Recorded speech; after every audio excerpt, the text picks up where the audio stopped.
ल है यो मलाई पनि अनौठो लागेको एउटा घर बन्दै गरेर देखेँ। यो काठले बनेको छ, तल फेदमा सानो छ, माथि ठुलो ठुलो फैलिँदै गएको छ। हेर्नुहोस् त काठले बनाउँदैछ, हेर्नुहोस् त। 1 तला 2 तला 3 तला 4 तला 5 तला 6 तला 7 तला निर्माण गर्दै रहेछ। हेर्नुहोस् त यो मलाई त अचम्म लाग्यो, कसरी चढ्ने होला, कसरी बस्ने होला। यो घर हो कि रेस्टुरेन्ट हो, हेर्नुहोस् त। यो चाहिँ ताप्लेजुङ जिल्लाको बजार नजिक यो कफी हाउस तोकमेडी डाँडा छेउमा तलतिर यो देखेको पारिवारिक कफी हाउस हो। यो एउटा रोचक लाग्यो घर बन्दै रहेछ। हेर्नुहोस् त यहाँदेखि जग उठाएको छ, यो तलबाट यसरी गाँच्दै यति ठुलो, माथिको धेरै ठुलो बनेको छ। हेर्नुहोस् त माथि चाहिँ धेरै ठुलो बनेको छ, तल फेदमा सानो छ। यो एउटा अनौठो डिजाइनको घर लाग्यो। यो सायद बनिसक्दा धेरै राम्रो हुन्छ होला। यसरी भर्याङहरू हेर्नुहोस् बाहिरदेखि बनाएको छ,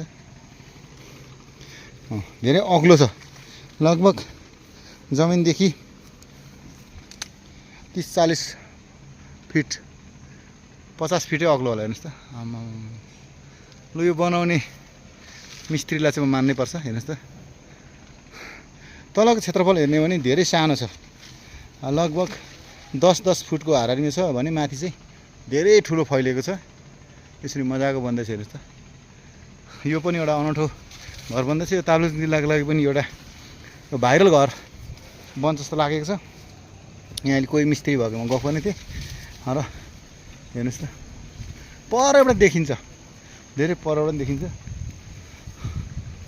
हेर्नुहोस् यत्रो ठुलो कसरी चाहिँ बनायो होला कि भन्ने चाहिँ लागेको छ मलाई। बनाउनु पनि डर नलागेको। हेर्नुहोस् त ल बधाई छ, यो घर चाँडै सक्नुहोस्। र यो होटल रेस्टुरेन्ट के हो, खुला ओपनिङ गरोस्, हामी पनि यसले भाइरल बन्नेछ, यसले व्यावसायिक सफलता लिनेछ भन्ने आश लिएको छु। हेर्नुहोस् त